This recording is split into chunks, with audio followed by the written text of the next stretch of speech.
Kalau hari ini kita merasa insecure, ya, anak-anak muda istilahnya merasa tidak pede.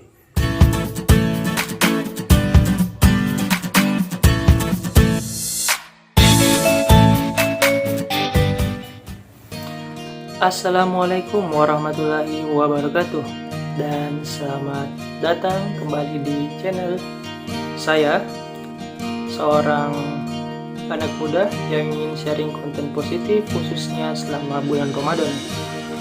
Nah, saya Farid. Kali ini kita akan melanjutkan pembacaan daripada juz 3 surah ke-2 masih Al-Baqarah, tapi juz 3. Jadi diharap teman-teman ada peningkatan lagi, karena di video sebelumnya kita membahas atau membaca surah di juz 2. Kali ini di juz 3 semoga ada peningkatan. Karena itu teman-teman bisa kembali meningkatkan bacanya, ya. Baik, kita akan tadarus kembali di juz 3.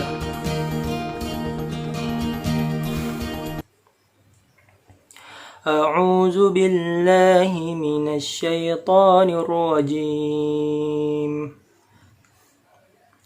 Tilkar rusulu faddalna ba'dahum 'ala ba'd minhum man kallama Allah wa rafa'a ba'dahum darajat wa atayna Isa ibna Maryam al-bayyinat وأيدناه بروح القدس ولو شاء الله ما اقتتل الذين من بعدهم من بعد ما جاءتهم البينات ولكن اختلفوا فمنهم من آمن ومنهم من كفر ولو شاء الله ما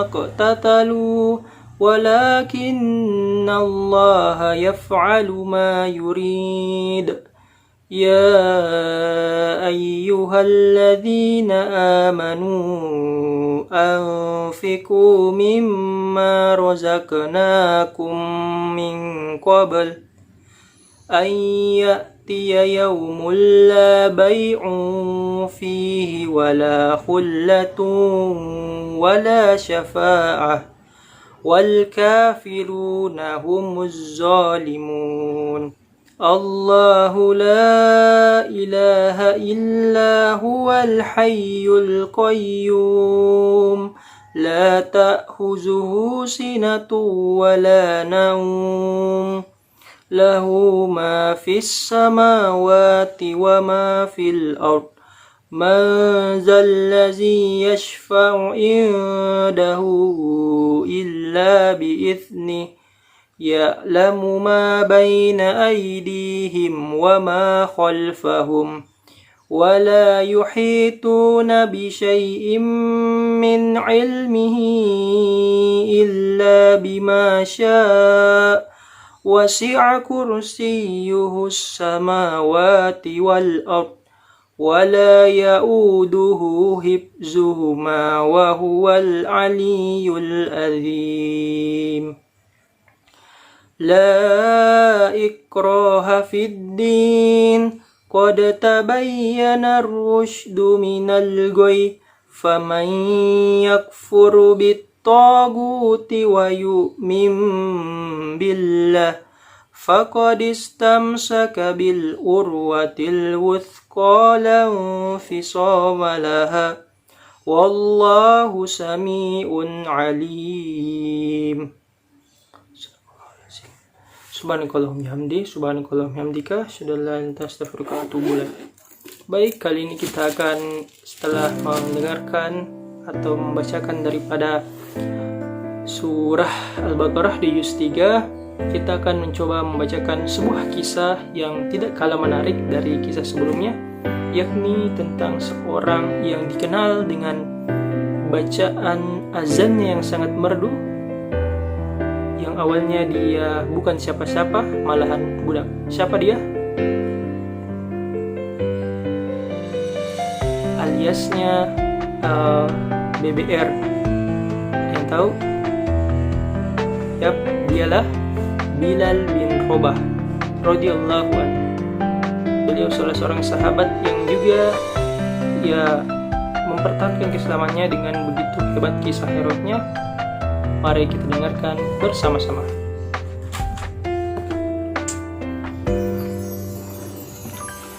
Baik, kisah tentang Bilal bin Rabah al-Habsyi radhiyallahu anhu dan penderitaannya. Sayyidina Bilal al-Habsyi radhiyallahu anhu adalah seorang sahabat yang masyhur. Ia muazzin tetap Masjid Nabawi. Semula ia seorang budak milik seorang kafir, yaitu Umayyah bin Khalaf. Kemudian ia memeluk Islam yang menyebabkannya banyak menerima berbagai siksaan. Umayyah bin Khalaf adalah seorang kafir yang sangat memusuhi Islam. Ia membaringkan Sayyidina Bilal radhiyallahu anhu di atas padang pasir di siang hari yang sangat panas, di bawah terik matahari, sambil meletakkan batu besar di dadanya, sehingga Sayyidina Bilal radhiyallahu anhu tidak bisa bergerak. Subhanallah, ini bentuk siksaan yang besar diberikan oleh majikannya yaitu Umayyah bin Khalaf kepada Bilal, di mana Bilal dibaringkan di atas padang pasir, kemudian di siang hari yang sangat panas ditimpa lagi dengan batu yang besar di dadanya. Lalu dikatakan kepada Bilal, apakah kamu siap mati seperti ini atau tetap hidup dengan syarat kamu meninggalkan Islam? Dalam keadaan seperti itu, Sayyidina Bilal radhiyallahu anhu hanya berkata, Ahad, Ahad, atau satu, artinya hanya Allah yang berhak disembah. Bilal mempertahankan keimanannya. Malam hari ia dirantai dan dicambuk terus-menerus sehingga badannya penuh luka. Esok harinya dengan luka itu ia dijemur kembali di padang pasir yang panas sehingga lukanya makin parah. Tuannya berharap ia akan meninggalkan Islam atau menggelepar mati.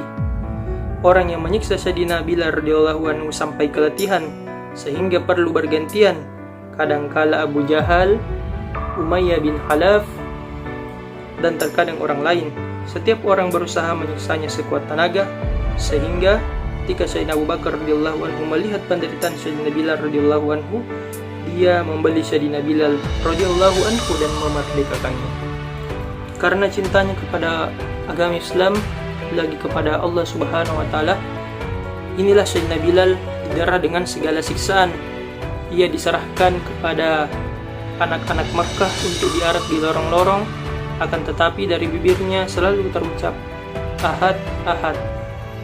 Dengan pengorbanannya itu, dia mendapat kehormatan sebagai muazzin baginda Nabi SAW, baik ketika tinggal di Madinah maupun dalam perjalanan.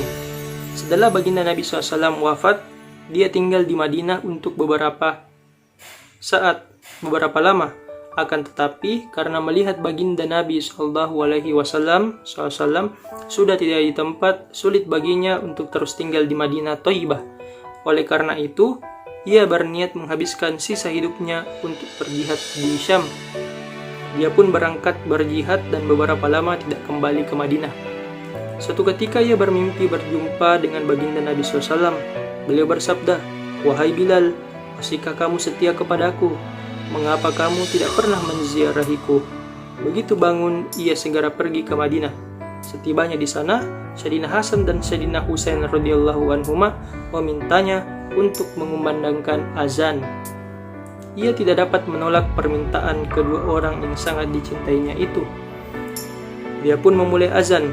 Kala suara azan seperti pada masa hidup baginda Nabi SAW sampai ke telinga penduduk Madinah, Madinah pun gempar. Masya Allah. Jadi ketika mungkin Bilal telah menangkan azan, Allahu Akbar, Allahu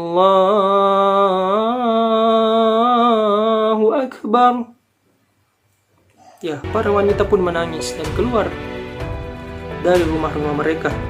Setelah tinggal beberapa hari di Madinah, ia pun kembali ke Syam. Menjelang tahun 20 Hijriah, dia wafat di Damaskus. Dari kitab Usudul Ghamah. Masya Allah, bagaimana ketabahan Umar menghadapi penderitaan, keimanan Umar dalam menghadapi cobaan. mungkin kisah yang dapat kita ambil dari hidup Baginda radhiyallahu anhum ini yang penuh dengan keberkahan adalah beliau seorang budak yang mungkin tidak dipandang.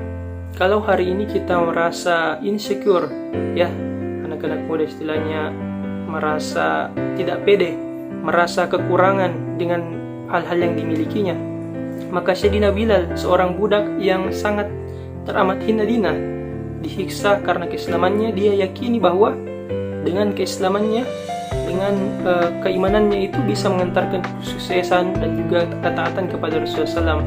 Maka nilai takwanya nilai takwanya Bilal yang besar ini yang menjadi nilai baginya dan mengantarkan Bilal radhiyallahu anhu termasuk sahabat yang didengarkan suara terompanya di surga. Masya Allah.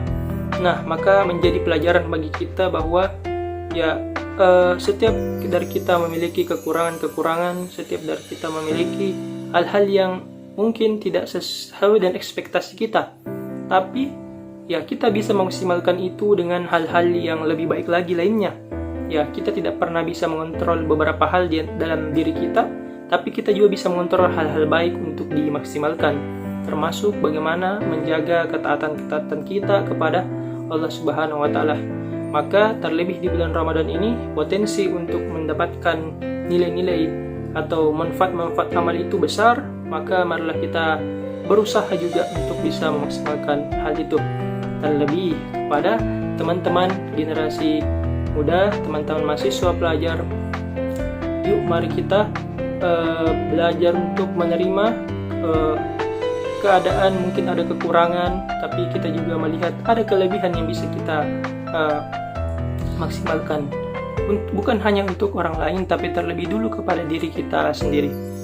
Sekian, semoga hikmah daripada kisah Bilal radhiyallahu anhu ini memotivasi kita dan saya pribadi untuk terus menjadi lebih baik lagi.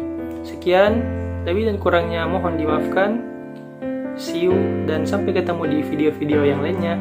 Wassalamualaikum warahmatullahi wabarakatuh.